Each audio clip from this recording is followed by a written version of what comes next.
In 2002, James W. Griffin was charged with attempted murder in the second degree, attempted aggravated robbery, and conspiracy to commit robbery. At trial, James was found guilty. He was sentenced to 25 years as the getaway driver. Bob Frazier, manager of Carlos O'Kelly's in Topeka, Kansas, testified that a person believed to be a black male, dressed in all black, entered the restaurant while he conducting a tour of the establishment with school children. The subject entered the back of the restaurant, through the kitchen, and into Mr. Frazier's office without being seen by other employees. After hearing a loud popping noise, a witness in the restaurant made his way towards Mr. Frazier's office, where he was found lying on the floor. The safe had not been opened, no theft had occurred, no cash register drawers were taken. At trial, the evidence used to convict James was based on hearsay from one person, their significant other, and a next-door neighbor. Since then, the witnesses have recanted their testimony, stating they lied to avoid a jail sentence. In addition, phone records, which never presented at trial, have James at a location 2.5 hours away from Topeka in Coffeyville, Kansas. His mother, also his alibi, was never called to testify on her own son's behalf. She has since passed away. No one identified James Griffin as either the shooter or the getaway driver. And lastly, no DNA or physical evidence that James Griffin was even involved in this crime exists. The state of Kansas judicial system has failed James Griffin, just as it has failed countless others. It's up to us to stand for a change and say enough is enough. Everyone deserves a fair trial and to tell their truth. That's the promise every citizen of this country is given, but the system does not keep its promise. Please sign this petition that you'll find in the descriptions to allow for another trial for James Griffin and to allow for true freedom and justice to prevail.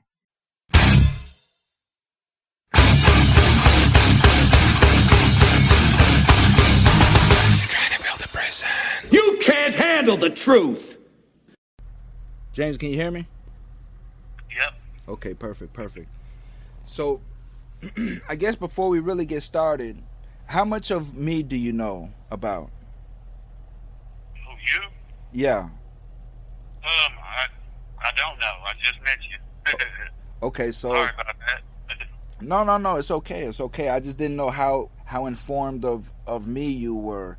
Run down real quick. I come from a broken home. I started getting in trouble at 12, 13 years old, breaking into houses. Started selling drugs at 14. In and out of prison all the way up until I was about 29. I got out of prison at 21, stayed out till I was 29, and I caught a federal charge for distribution of cocaine, 5 kilos or more. It was all ghost dope. It was homeboys of mine that I grew up with that got knocked off and just started telling on everybody, whoever they could to get off, because all these people were facing life sentences. So they drugged me into it. They came together because I was the tough guy that was going to trial, and they all came together and formed a harmonious story to send me away for at the time 20 years. I ended up getting when Obama left, he did the 2 levels for first time nonviolent drug offenders, and that took 4 years off my sentence, sent me home in 2016. I fell right away into a toxic relationship with a woman that I trusted at the time. We were talking about getting married, all of these things. All the money that I hustled in prison and while I was out during that time, put together, bought a house. Everything had to go in her name because I'm a convicted felon. And everything turned toxic, and she took everything from me. In the process of that, I was building a nonprofit, which I have completed. Now I have a nonprofit, and I was building a podcast to expose the truth about what this government is doing, the prison industrial system from top to bottom, no holds barred. I do not take federal funding. I don't want anything to do with the federal government because I'm putting these people on blast. So Oh, that's good. that is what I'm doing. I've been getting a hold of inmates and recording them, and we're just having truthful, honest conversations, no holds barred, of what these people are doing to us. So Tracy reached out to me. She heard a couple of my podcasts, reached out to me and wanted to get involved. My podcast has grown to a pretty substantial level, and here we go. Okay. Well, pretty much everything you said in the beginning of your life that's how my life started. Same way. I never been to federal though, but yeah, I've been in the hustle game. I didn't come from a broken home too. You know what I mean? But now, what's really the situation is that they found something that they could put something off on me that they thought that either I knew or I had to know. So either way, it wasn't true, none of it. And I've served 20 years now behind this, and they know that where I was, my phone records knew where I was. I've been arguing from the day I was arrested that, why did you do this to me? Why am I here? Why, and they kept constantly telling me that, well, it's either you did this or you know who did this, and like I told them, I said, hey, check this out. I know where I was. I don't keep record of where I was because I'm, like you said, I was in the hustle game. So only thing I have as a record is my cell phone. Right. And that cell phone is either to me or to my baby. That's it. And they knew that, but they brung that into trial, and they told the people in the jury that my cell phone records was a dummy, and it was not. And I'm like, that's a bunch of BS because the phone records is actual legal documentation to show the travel. They know that how my phone travels. I'm either in Missouri, Kansas, or I usually sometime I travel outside and I go to other little areas in Kansas, and they knew this. They seen that. But, hey, James, give me one second. I want to be very, very specific. Now, you and I both know who you mean when you say they, but the listener don't. So I want to keep the listener intact. So names of people, so the listener knows exactly who is doing this. Oh, okay. So as I was saying, for the listener, when we say they, we know, like, it's just common for us coming where we come from. When we talk about, man, these people or we're talking about the police, we're talking about the government, the prosecutor, the judge, the attorney, these people. That's how we refer to these people, as they and these people, and we know exactly who we mean. So please continue. Thank you. The police and these detectives. Well, these detectives, Michael Barron, for one, and he's the main one that's been a concern from the day I was even accused of this crime, that he knew that these people that he went to go get to testify on my trial, talking about they heard me say this or I said that, to arrest me and to put me in jail, and talking about, well, we got evidence that you did this. And by the way, I was charged with attempted murder, attempted aggravated robbery, and conspiracy to commit aggravated robbery. And it's for a guy that I don't even know nothing about. He was a white man that was shot during a robbery attempt, which this guy that was shot, he said the guy that did this, he said he sounded black to him. He found a what? He sounded black. He sounded black. Yeah, he couldn't see the guy. The guy was all wrapped up or had mask on or whatever it was. That's what the police report said. The guy at trial said that the guy had a mask on and everything. And he said that the guy that he believed did this, he said he sounded black. So that started a whole situation with these police harassing everybody that was of color. And that's one of my main issues I've been concerned of arguing with on Facebook and on just getting this out into the media concerning how this investigation had even started, because there was other, like a younger group individuals, they did the same thing too before they did me. Yeah, it was all started off speculation and hearsay. But before we get in, because I want to get into the facts of what happened that day so the listener understands. But before we do that, you mentioned a Mark Barron. Now, he's a detective? Michael Barron. Yeah, Michael Barron. Okay, he's a detective for who? Topeka Police Department. Topeka Police Department. Okay. And so on this day, what was the day that this incident occurred? Do you know? January. Oh, yeah, I can't never forget the day they told me it happened. It was January 24th, 02. That's Super Bowl. It sure was. I think it was. I think it was. Okay. But and they arrested me January 10th, 2004 for this crime. Okay. So the crime occurred on January 24th of 2002, and they arrested you on January what of 2004? Yeah, 14. Yeah. So pretty much 2 years. Yeah. 2 years. Yeah. 2 years. Yeah. Okay. So on Super Bowl day, what happened? Well, that day I was down in like 2.5 hours, 3 hours away in southeast Kansas, my hometown. Okay. And that's where I usually go to hang out at. I'm down there with a bunch of friends, and I hang down there. That's where I'm at.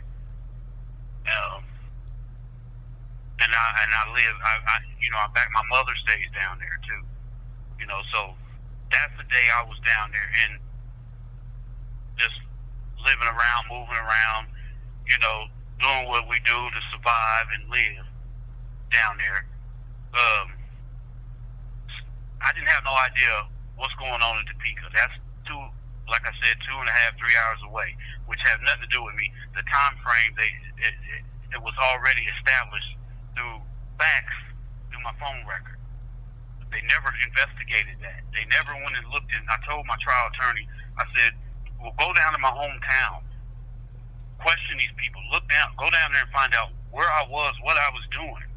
Since you're saying, because to go back to where the trial concerning what these people had said that where I had to be and where I could have been was, the fact is, like I told him, I said, I need somebody to go and follow these phone records, because back then, I don't know, I couldn't tell you where I actually was on that day. Yeah, you're moving. I knew that I was not in Topeka, Kansas. Yeah, you're just moving. Because for me, I'm a dope dealer. Super Bowl for me is money day. I don't give a damn about no game. You know what I mean? All I know is there are other people that want to party, and I'm trying to get that money on that day. Yeah. So, I'm moving. I couldn't tell you where I was at because I'm moving all over the place. But like you say, I can tell you what town I'm in, of course. That I knew. But like I said, that the prosecutor told me that all that was basically well, he said it was a dummy number, my phone records, and I could have been this place, which that's no one at this crime identified me. Nobody at this crime said that they seen my vehicle there at this crime, other than they saying it was a black car with tinted windows. You know, that's all. That's basically all they said. They didn't say black car. They said dark colored car. So at some point during that day, a black colored car pulls up to, what is this, a restaurant? Yeah. Pulls up to a restaurant to rob it, right? Yes. And during this robbery, the owner, which his name is Bob, I believe, gets shot in the chest. Yeah, I think that's what the record said. Yeah, he was shot somewhere around that area. And was paralyzed pretty much from the chest down. Yes. And I just heard recently that Bob had just died. So rest in peace, and many blessings for the tragedy that occurred in his life. At the end of the day, there's always a victim that had to suffer through this as well. And I never want to forget about how these people's lives were altered as well. So I always want to pay respect to the fact that for whatever reason, this man's life changed that day. But so he was shot, paralyzed, and he was masked. That's what the report said, and that's what the report said. It said that this guy had something. They couldn't see. They said he was dressed in dark clothing, and they said that they couldn't see the guy. But the guy that testified that got shot said that the guy sounded black. That's all he knew, and that's why I was getting so frustrated at trial with my trial attorney. I'm like, aren't you going to say something? Say something. Right. And he's like, well, he's not saying you did it. Well, I'm saying, why am I here then? That's what I kept saying. Well, I mean, the first question that comes to mind, and I'm not an attorney, but the first question that comes to my mind is, what does black sound like? Yeah, I've been saying that for years. You know what I mean? Like, okay, he sounded black, but what does that sound like? Can you describe what that sounds like? What does black sound like? So, yeah, that's crazy. Yeah, but I've been saying that for years, and I'm still saying it. Okay, so who was your trial attorney, and how did you end up with him? He was court appointed. So he was a public defender. Yes, he was a public defender. Okay. Yeah. And that was because why? The state appointed him to me. But what I'm saying is you didn't have the funds for. I didn't have the funds to afford an attorney. Nope. Did you have did you go talk to attorneys and have price quotes? No, I didn't. I didn't because I really believe that they wouldn't find me guilty of this because there was no way I was in Topeka when this crime had happened, and I knew that I didn't commit this crime. And I told these people the day they arrested me, I didn't know anything about this crime. I'm sorry for what has happened, but I'm not the one that did this. I don't know who did this. And that's what I just kept telling them. And no, I get it. I get it. I understand because you in your mind, in your psychology, you're sitting here thinking like this is open and shut. Like there's no way they can convict me on this. And why would I go spend tens of thousands of dollars on an attorney when I could beat this with a public defender? You know what I mean? Like this is open and shut. How can they prove that I was even there? Well, they told me that they had people saying that they heard me say I did it. That's what they said. Hearsay. And these people testified to it. And one of them has come forward that his conscience got to him. And came and he apologized in the affidavit to me, letting me know that he's sorry for what he testified to, because he said he knew it wasn't true. He said these detectives threatened him into doing this to me and to telling them that that they would let him go, and they did. They let him go.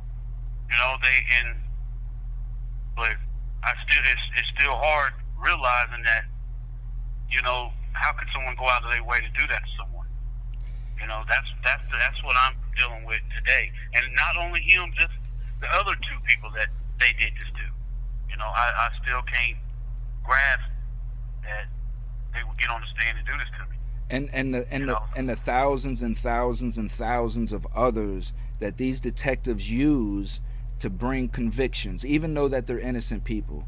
I mean, it happened to me. Was I innocent? Yeah, I was dealing drugs. I was surviving. Was I selling mass kilos? No, I was not. And they had no evidence that I was. But let me ask you this, but that's the difference between feds and state, though, because in state I thought that hearsay was not admissible. So how did they, what evidence did they have to pin you at that scene, to put you there at that scene? Nothing. There was nothing that tied you to the scene whatsoever. Nothing. Nothing to say that I had anything to do with this crime. Nothing other than people getting on the stand saying they heard me say I did it. That's it. So what did they find you guilty on? Attempt to murder, all of it, and aggravated, because they said I was in for the penny and in for the pound. And they basically told the jury, regardless of his extent, if whatever he did made him fully responsible for everything. How they did it, and I went to see now. I did get a federal attorney now. They went to Denver on this case, and I got a letter from him also where they said that they know the state didn't prove I had the intent to commit this crime. None of those charges, but it was a state law error, so it wasn't nothing they could do on the federal level to go back and make them do what they need to do, which is very, very hard to accept. And it's very hard to accept the fact is that this Attorney General, Derek Smith in Kansas, argued my case in Denver, personally, to try to keep me in prison behind this crime here. This is why it's a political issue now. Because from the start, like I told him, I said, I want to be free. And I demanded that, and I demanded that in everything I've been filing for 20 years here.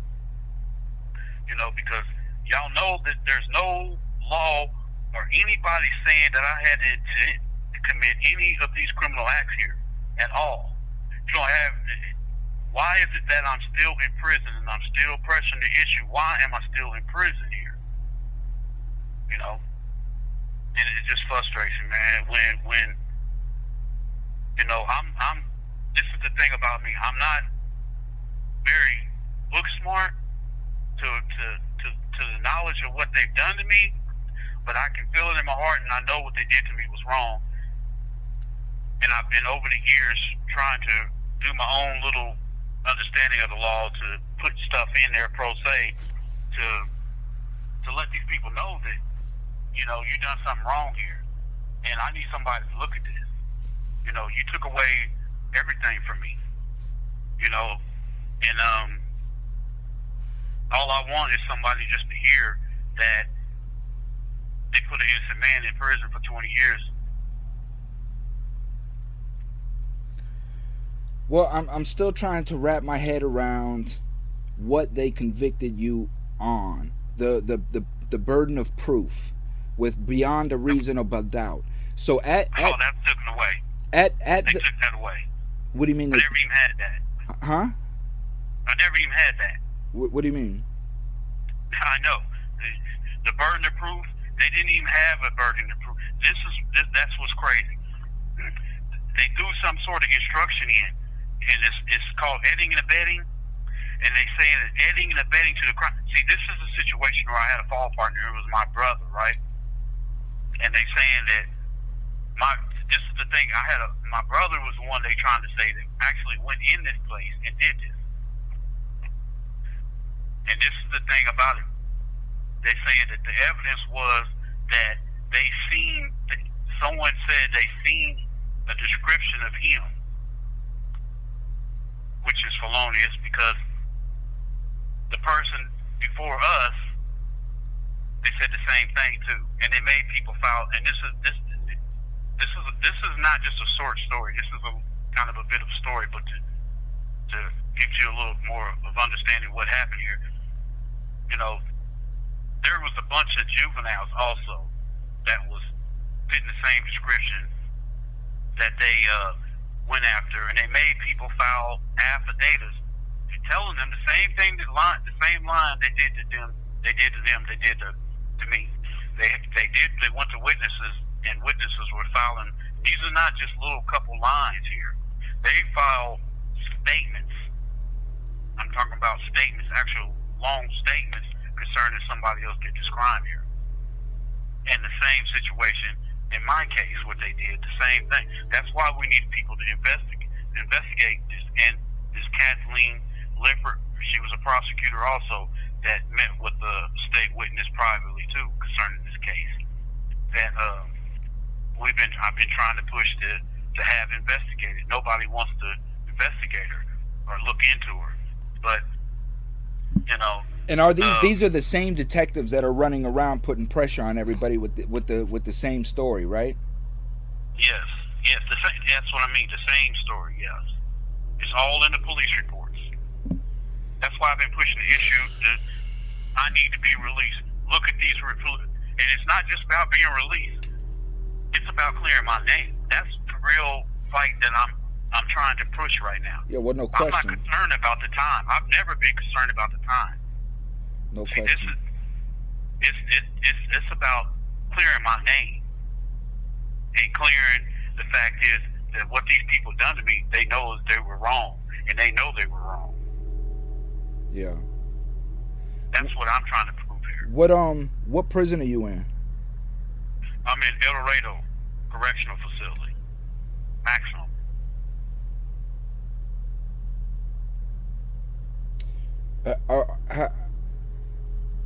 Are you a spiritual person, religious person? You know, I grew up that way, but really I haven't been into it like I should, because I've been more focused on my case, man. Long story short. Everything I've been studying is if you come in here and look right now in my room, I got all that's just full of legal stuff. I understand. That's all I've invested my years in, is just trying to understand what I don't know about what they done to me. And I've been posting it everywhere. And everything I say, I got proof of. Everything that I speak on is the truth. Anything comes back, I can prove it. So it's everything that, you know, like I said, the burden of proof, they took that away. I never had a beyond a reasonable doubt to be convicted of these crimes, period. That's why I said they used a felonious instruction talking about if I was in for the penny, I was in for the pound of the crime, regardless of my extent. So, yeah, How old are you, James? Well, I'm getting ready to be 50 now. Yeah, I'm 40. I came in 32. I'm 47. Yeah. So, and when I came in here, I didn't look like I've aged like this. This stress has aged me. Well, this is what I'm getting ready to talk to you about, James, because at the end of the day, homie, you are where you are. And you're there for a reason. Regardless whether we understand this reason or not. But this is something internal within you that you have to understand. Right? At the end of the day, we have to know self, and we have to be honest with self, with everything. And with me, my life, man, my whole life, I never wanted to be a criminal. I hated it. I would cry at night because I did not know how to stop committing crimes and going to jail and all of this stuff. And the whole time, I was convinced in my mind that I was a good person, right? But I was lying to everybody and manipulating everybody to try to show that image that I knew that I wasn't, but I would never admit it. And this has nothing to do with you. This is me. Yeah. And it wasn't until I'm sitting in solitary confinement in one of the worst federal prisons in America. I mean, I'm fighting against these Aryan brotherhoods. I'm just angry. I'm angry that my homeboys could get on the stand and point their fingers at me and lie and look me in my face. I'm angry I left a 6-month-old child, my only child. You know what I mean? I was so angry. I was so angry that everything, it was consuming me to the point to where nobody even wanted to associate with me anymore. They thought I was lost to the system, and I was. And at the end of the day, I just wanted to be a good guy. And as I'm sitting in solitary confinement, I just had to come to grips as to, even though that I was innocent of what they had me in there for, I was a bad person in society. And for me, it became a thing that God, I was put here. Life put me here to check myself, because life had bigger things for me, but it had to correct me because I wasn't correcting myself out on my own. And at that point, it was me changing my mentality from, you know what, I'm not a good person. I'm not a good person. I lie. First and foremost, I cheat. I steal. I try to manipulate people and use people. That's not what a good person does. So instead, I want to be a good person. I do want to be a good person. So first and foremost, let me stop lying and have conviction in myself and stand tall and proud of who I am. And I started to love who I was. And within that, I started embracing my environment and everything that happened to me because I loved who I was. And I was not going to let anything defeat me. And when my mentality started changing and that anger started washing out of me because I accepted the people that were around me, right? I put them there. I knew that these people were snitches. You know what I mean? And I put them there. It's my fault. Everything is my fault. Why I'm here is my fault. It's been my choices through my whole life. And when that happened, homie, the gates opened up to a whole new realm of reality for me.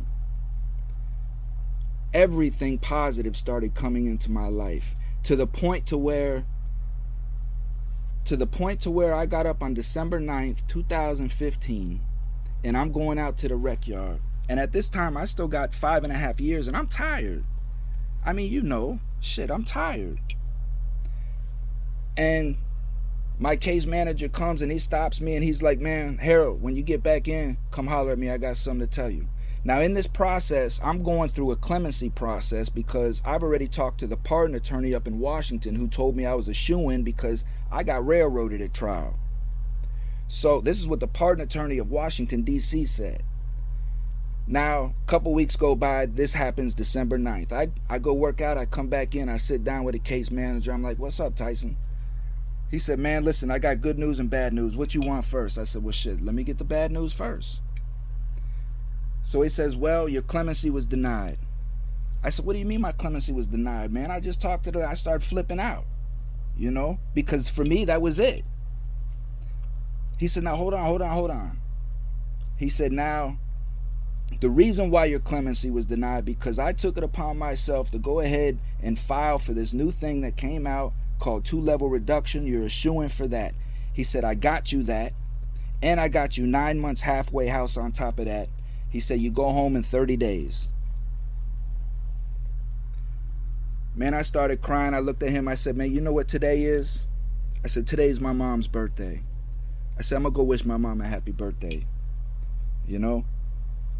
And I honestly believe all of this happened because I knew that it would. From day one, I knew that I was not going to do all that time. But I had to correct my thought process. I had to change myself. I had to become love. I had to love myself. And in order to do that, I had to embrace everything that was happening to me, good or bad. Because I trust God and I trust life. Life has been here longer than I have. And I know that if I put good out, good will come back. And I just started doing that. I stopped beating up pedophiles. I stopped committing violence. I started helping people. I sat in the law library and I, like you say, I just learned and read. I stopped watching movies and stopped reading fiction. I started filling my head with knowledge and positivity and love. I'm helping people. And man, did that turn around for me, partner. So I say all to say, James, you're there for a reason. And you have to find what that reason is within you and make sure that everything within you is right. And life will deliver to you, because if life knows you're wrong, it's going to correct it. Because the truth will always prevail, and that I can swear to. This is why I will not lie. So I want you at peace, brother. I don't want you stressed. There's nothing to stress about. You have to have faith. And with faith, I'll say this here. What I'm trying to get my brothers and sisters out here to understand what faith is that think of the farmer, right? We don't question when the sun goes down if it's coming back up. We know it's coming back up. And we even know what time it's coming back up, to the point to where the farmer will go out into the fields and tend to his fields. Blood, sweat, and tears to beat the sun, because he knows what happens when the sun comes up. And every day, as it always has since that farmer's been alive, that sun comes up and does what it does. He went out and put the work in knowing the sun was coming. And I believe this is what we have to do with ourselves, man. We just got to put in the work, correct self, you know what I mean, and come out and flourish and take vengeance for what we have lost, no question. This is what built my platform. You know what I mean? And that's it, brother. You know, I love you. I love you as a human being. I love you as a suffering human being. I'm here for you anytime you need somebody to talk to. And I'll do what I can to spread the word about this atrocity that has happened. But in the meantime, brother, you have to be at peace. Well, you know what? I mean, I understand all your life story, and you know, mine. It's always been about trying to prove the truth here. Okay, this is the thing that, you know, I struggle with myself. I know who I am. I know what I've been through. I know that what they've done to me, my life don't deserve that. I've made a lot of mistakes that, you know, where it affected me to where it affected my personal life towards relationship-wise. But hurting people, no. They know that. My lifestyle of what I've been living, they know that. Okay, I put down the law. See, I grew up in a small community. Yeah. In a small community, everybody know everybody's business. Yeah. Okay? I grew up in this small community, going to church, Baptist church to be exact. And everybody knows that even the law officials and these prosecutors, because they done kept record of they looked all that up, and then they even quoted that in trial, that, you know, we really don't see any violence other than normal, simple fights that you had as a kid growing up. You know, not guns. I didn't carry guns. I'm not a gun handler. They know that. The police know that. The law officials. You know, I don't rob people. I don't have to steal from these people. Yeah. You know, my thing is, like I said, is, you know, in these years in prison, yeah, I got closer to understanding who I was and my mistakes and you know, the downs, ins and outs of why I'm going through this. And yeah, I feel like in a way that God put me here in the sense of to think about how I was living, how I was moving, how I was you know, not looking at the people that I used to not really, you know, be there for, which I should have been there for. That's the kind of that was, you know, my way of trying to accept why I'm here. It's instead of the reality of what has happened to why I'm here. Amen. Does that make sense? No, it makes perfect sense, partner. It makes absolute sense. And I try to, and my whole mission of what I've been through is I want people to know that out there. I want people to know that I'm just not somebody here screaming a wolf or hollering wolf, because there really is a wolf. And that's what I do, homie. When I say that I'm a voice for the voiceless, I'm a voice for you, right? I'm building a platform for you to say exactly what it is that you're saying now, because what I'm trying to get the community to understand when they look at the criminal and they look at crime, to understand these people. And when I say these people, going back to what I said before, the government, the police, the prosecutor, the judge, the system, these people, they don't care that Bob got shot. They don't care that Bob's store got robbed. They wanted Bob's store to get robbed because they take this man right here, send him through the system because they look at him as a throwaway, get the conviction, and move about because they know more crime is going to occur. I'm trying to get the community to understand all these people care about is convictions. They don't care who gets wrapped up in it. And if you think, listener, that this cannot happen to you, it's only around the corner from you. All you have to do is look at the stats over the last 40 years. You're talking hundreds and hundreds and hundreds of percentile escalated in every community. So if you think it's not going to happen to you, it's only around the corner. These people are trying to convict us to control the guns, to control the votes. They don't care about whether you did it or not. It's just whether can we, the people, prove that we didn't do it. The burden of proof has shifted from the prosecutor to us. We're guilty until innocent. We have to go to trial to prove that we didn't do it, versus going to trial that to prove that the prosecutor has to prove that we did do it. You know what? I'm glad you said that, because this is something that I kind of wanted to, because for my viewers, that people that I want to know that's out there, that's, that I want to listen and hear and understand that what's happening. And I wrote a little thing down here. It's a little diagram where it's a community of the wrongly convicted, meaning like what we're just talking about. All of us people that's like on the Facebook, everybody's convicted is communicating with each other, and I understand all that, and people trying to reach each other, but we're not really getting the message out. We want to reach people that don't have convictions problems or convictions, or or have people that's that knows people that's being convicted, or just people that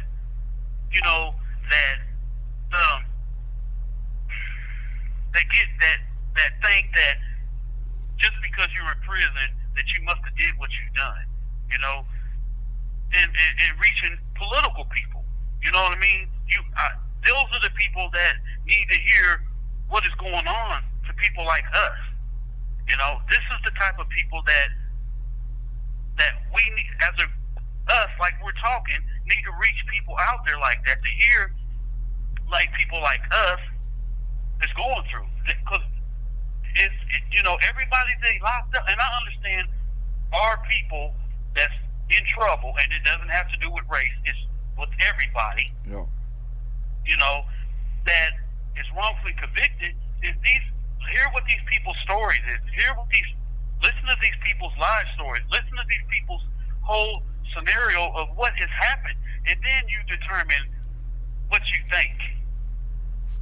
I just want people to hear the whole story, listen to everything that's happened to a person's life, so you can be able to truthfully and fairly judge what has happened here.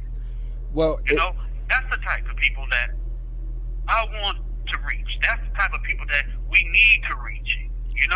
Well, that's my whole message. that's the platform that I've kind of built, homie, is people who they're skeptical, but they listen and they ask questions, right? Like, people hit me on social media. I have conversations. I'm in this 7 days a week, all day long. This is my life right now. I have no social life. I have no girl. I'm on this 7 days a week, all day long. I'm having conversations with inmates, politicians, organizations. I'm learning so much about the corruption in every one of those that I just named, right? And this is the platform that I've kind of built for myself, are these individuals that are finally starting to listen, because you cannot argue against the stats. That's right. That's right. That's right. That's right. I'm teaching them what crime is. I'm teaching them what the 13th Amendment really is, and how law came before crime. The law created the crime. I'm teaching them all of this stuff.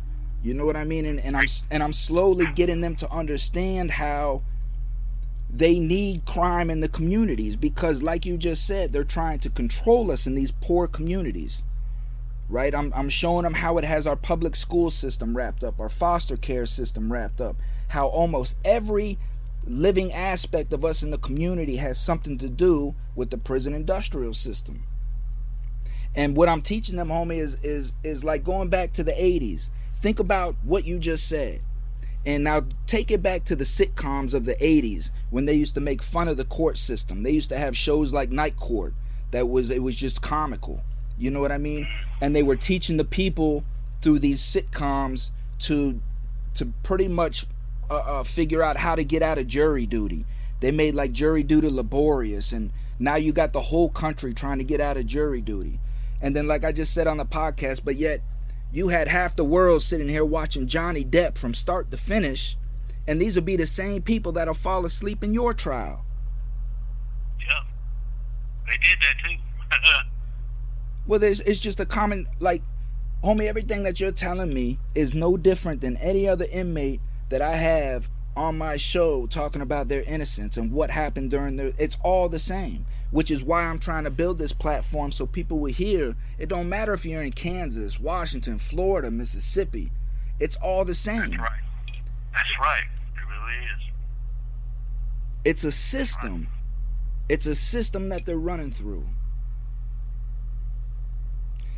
Right. How you want to end this, James? Well, I just want people to know that, you know, I understand the struggle of justice and fighting for something that in your heart you know is real, and that you know that you want someone to listen to you before they judge you. And you want someone to know that, you know, this is just not me or you or anybody else's issue here or concern here. This is a everybody concern that everybody should get involved. And listen, just all people like us need is someone to listen to us and then judge us and then hear what has actually happened to us. That's right. And, you know, my message has always been, how many times, you know, I have to scream I'm innocent until someone finally listens to the truth or hear what's really going on. And I'm going to keep screaming that message. God bless, you know. And I'm an amplifier for you, homie. I appreciate that, man. I'm an amplifier for you. So, with that being said, like I say, you know, homie, just at the end of the day, when you lay down, just find peace so you can get rest, because you have to have energy to fight this. You cannot let this stress consume you, because it's no good of you coming home stressed and beat up. So preserve yourself first. Self always comes first, no matter where you're at on the face of this planet. Self always comes first. Self-preservation. You know what I mean? So please find peace so you can rest a little bit, rest your conscience, and rejuvenate. You know, even if you have to step away, right? Just put everything down for a little while, step away for like 4 or 5 days, and let your mind process all the information in your head so you can start anew with maybe fresh ideas and stuff. But I'm just giving you some of the tips that I used to do to keep my sanity and try to remain calm. You know what I mean? So, but with that, brother, I love you. Please spread my message within where you're at. We have to come together. I'm telling inmates, I'm telling gangbangers, I'm telling drug dealers, I'm telling everybody in the communities. We have to come together. These people do not care about us.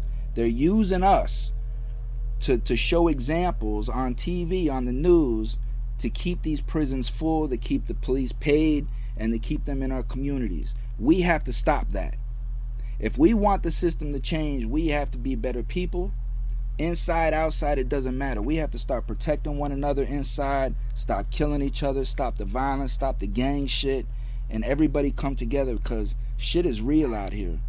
And we're about to lose a lot of shit. I know that's right. You know what I mean? So please spread the love in there and just let them know, man, listen, FreeMe Podcast. There's a brother out there preaching, but we got to do our part in here too, man. You know what I mean? We got to stop working with these guards and stop allowing these guards to bring their cell phones and drugs in.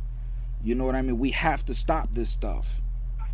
There has to be a line somewhere, and stop thinking about self all the time and the little bit of pennies that we're getting, and understand that people are suffering behind this shit. And the only way to stop it is with unity. It's the only way this is going to stop. So everybody has to do their part. So with that, brother, I love you, man. Like I say, thank your family again for reaching out to me and bringing this to light, allowing us to connect so we can get you amplified. And I'm always here, man. I'm here any way that I can help. Share the message, please. No question, man. I'm gonna put it out there, man. I got right as of right now, I got about 70,000 listeners worldwide on my podcast. Okay, that's what I like. My TikTok, I got 2 accounts on TikTok, so equal both of those. I'm about 8,000 subs. My YouTube's got 4,000 subs. So, man, I'm pushing. People are listening to me. You're spitting the truth. That's what matters.